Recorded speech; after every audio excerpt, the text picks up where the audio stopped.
بسم اللہ الرحمن الرحیم۔ آج ہم اپنی نشست میں سیاست کے صحیح مفہوم کو سمجھیں گے۔ عام طور پر سیاست کا مفہوم جو لیا جاتا ہے وہ یہ ہے کہ چالاکی، ہوشیاری، مختلف داؤ پیچ کے ذریعے سے دوسروں کو چیٹ کرنے میں مہارت حاصل کر لینا، یہ سیاست ہے۔ اور اسی طرح جھوٹے وعدے کرنا، سراسر مکمل طور پر جھوٹ بولنا اور مختلف ہیلوں بہانوں سے حربے اختیار کرتے ہوئے لوگوں کا قتل عام کرنا اور پھر لوگوں پر کسی طریقے سے اپنا روب جمانا، عام طور پر فی زمانہ سیاست کا یہی مفہوم لیا جاتا ہے۔ حالانکہ ان تمام چیزوں کا سیاست کے ساتھ کوئی تعلق نہیں ہے۔ سیاست کا معنی ہوتا ہے کسی معاملے کو تدبر سے حل کرنا اور اس کے نتائج کو اخذ کرنا، یہ سیاست ہے۔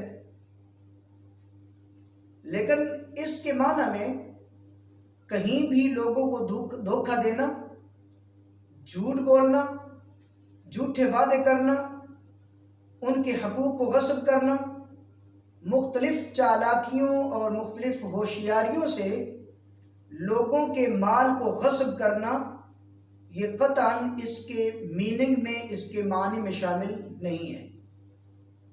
دنیا بھر کی ڈکشنریز آپ اٹھا کے دیکھ لیں تو کہیں بھی آپ کو سیاست کے یہ معنی نہیں ملے گے۔ یہ سارے کے سارے جتنے بھی میننگ ہیں یہ دراصل سیلف میڈ ہیں۔ اگر ان کو سیاست کا نام دیا گیا ہے تو سراسر غلط ہے۔ اصل جو سیاست ہے، جس پاکیزہ سیاست کی آج ہم بات کریں گے اور وہی سیاست کا صحیح مفہوم ہے، اس کے میننگ میں نے آپ کو پہلے عرض کر دیے ہیں کہ کسی بھی معاملے کو تدبر کے ساتھ لے کے چلنا سیاست کہلاتا ہے اور اس کے نتائج برآمد کرنا یہ سیاست کا حصہ ہے۔ اگر ہم اس کی تاریخ پر نظر ڈالیں کہ پاکیزہ سیاست کی تاریخ کیا ہے تو سب سے پہلے ہم انبیاء علیہ السلام کی طرف رجوع کرتے ہیں۔ سابقہ انبیاء اور بالخصوص بنی اسرائیل یعنی یہود کی طرف جو اللہ رب العالمین نے انبیاء اور رسول بھیجے، ان کے بارے میں نبی مہربان صلی اللہ علیہ وسلم نے خبر دیتے ہوئے کہا، کانت بنو اسرائیل تسوسہم الانبیاء۔ صحیح حدیث کا ایک یہ حصہ ہے جو میں نے آپ کے سامنے پیش کیا ہے کہ بنی اسرائیل کی سیاست انبیاء علیہ السلام کیا کرتے تھے۔ حضرت سلیمان علیہ السلام کو دیکھیے، اللہ تعالیٰ نے ان کو نبی بنایا تھا اور حکمران بھی بنایا تھا، اور ہوا ان کے تابع کی تھی، انسانوں اور جنوں پر ان کی حکومت تھی، حشرات الارض کی وہ بولیاں جانتے تھے، پرندوں کی بولیاں وہ سمجھتے تھے۔ تو کتنی بڑی شان والی حکومت ان کو دے رکھی تھی اور وہ اس ساری ریاست کے حکمران تھے۔ تو کیا یہ سارے معاملات جتنے بھی وہ چلاتے رہے، کیا یہ سیاست کے بغیر ممکن تھا؟ نہیں۔ میں یہاں پر پاکیزہ سیاست کی بات کر رہا ہوں جس کا تعلق حضرت سلیمان علیہ السلام کے ساتھ بھی تھا، اور آپ انتہائی تدبر کے ساتھ یہ معاملات چلاتے رہے اور اس کے پھر نتائج بھی اخذ کرتے رہے اور اسٹریٹ فارورڈ حقیقی معنوں پر مبنی سیاست کرتے رہے۔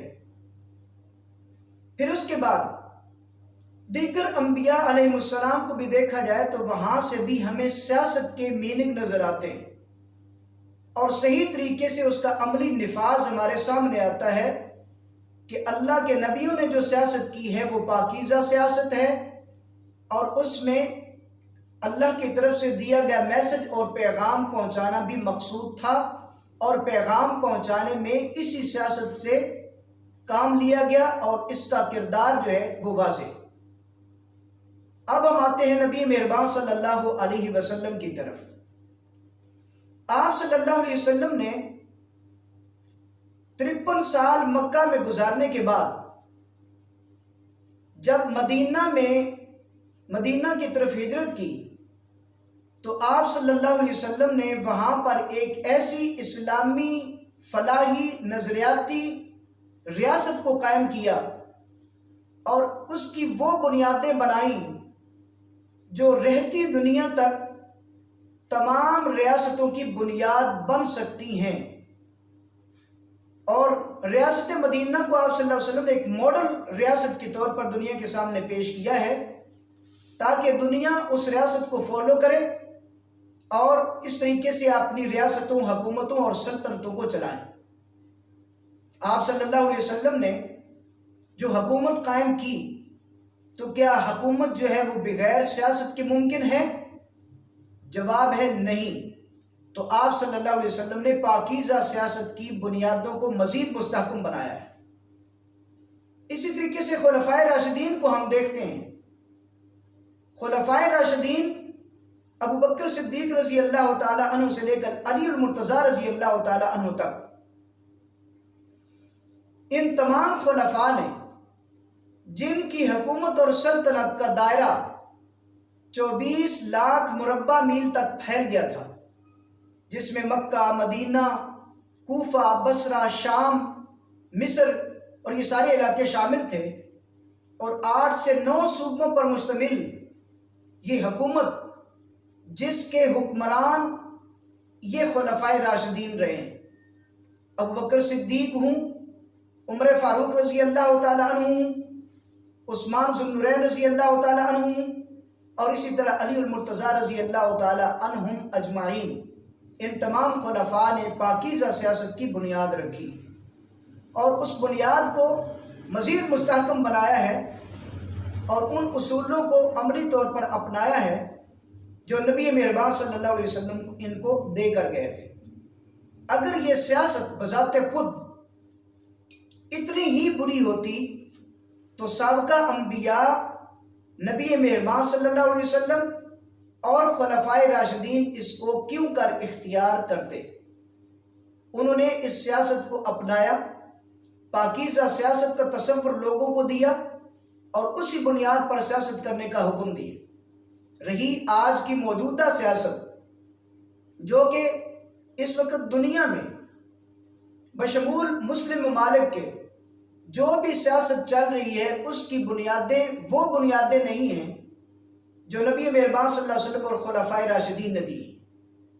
لہذا اگر آج کی سیاست کو پاکیزہ بنانا ہے تو ہمیں انہی بنیادوں کی طرف لوٹنا ہوگا کہ جس سیاست کے اندر، جس کی بنیادوں اور اصولوں میں جھوٹ نہیں ہے، دھوکہ دہی نہیں ہے، لوگوں سے جھوٹے وعدے کرنا نہیں ہے، اور نہ ہی ان کے مختلف ہیلوں بہانوں سے مال کو غصب کرنا ہے، ان کے رائٹس کو اور حقوق کو مارنا اس میں شامل نہیں ہے۔ اور اگر یہ سیاست، اس کو سیاست اگر کہا جائے تو انتہائی عقل کے منافی چیز ہے، نمبر 1۔ دوسری بات یہ ہے سیاست کے یہ معنی سرے سے نہیں ہیں۔ تیسری بات یہ ہے کہ ان تمام برائیوں، گناہوں کا سیاست کے ساتھ سرے سے کوئی تعلق نہیں ہے۔ جو لوگ اس کو سیاست کہتے ہیں وہ انتہائی غلطی پر ہے، اور کچھ لوگوں کا یہ کہنا ہے کہ سیاست الگ چیز ہے اور دین الگ چیز ہے، یہ بھی انتہائی غلطی پر ہے۔ سیاست دین کا ایک حصہ ہے، بلکہ دین کو نافذ کرنے کا ایک ذریعہ ہے۔ سیاست کے ذریعے آپ دین کا نفاذ کرتے ہیں۔ قرآن پاک جو ہے اس کو اگر عملی طور پر ہم اپنانا چاہیں تو اس کا واحد ذریعہ حکومت ہے، اور حکومت میں سیاست کا بنیادی عمل دخل ہے۔ اس لیے علامہ اقبال رحمۃ اللہ علیہ نے یہ کہا تھا، جدا ہو دین سیاست سے تو رہ جاتی ہے چنگیزی۔ جب آپ سیاست کو دین سے جدا کریں گے تو سیکولرزم باقی رہے گا، لا دینیت باقی رہ جائے گی، اور جس کے نتائج وہی برآمد ہوں گے جو آج کے نام نہاد سیاست کے غلط معنی دے کر آج نتائج ہم حاصل کر رہے ہیں۔ ہماری سوسائٹی انتشار کا شکار ہے، لوگوں کے مالوں، لوگوں کے حقوق کا تحفظ ممکن نہیں رہا اور اس میں چنگیزیت داخل ہو گئی۔ تو لہٰذا سیاست کا صحیح مفہوم سمجھتے ہوئے سیاست کو انہی بنیادوں پر کھڑا کرنا چاہیے جو بنیادیں رسول اللہ صلی اللہ علیہ وسلم نے اور خلفائے راشدین نے دنیا کو مہیا کی ہیں، نہ صرف اسلامی ممالک کو بلکہ تمام دنیا کو یہ مہیا کی ہیں کہ اگر کوئی بھی آج اپنی ریاست کو کھڑا کرنا چاہتا ہے، پائیدار بنیادیں مہیا کرنا چاہتا ہے، تو اس کو اسی سیاست سے کام لینا ہوگا جو نبی مہربان صلی اللہ علیہ وسلم اور خلفائے راشدین دے کر گئے۔ لہٰذا ہمیں سیاست کا غلط استعمال نہیں کرنا چاہیے، سیاست کا جو ورڈ ہے اس کو بدنام کرنے کی کوشش نہیں کرنی چاہیے۔ اللہ ہمیں اس بات کو سمجھنے کی توفیق دے۔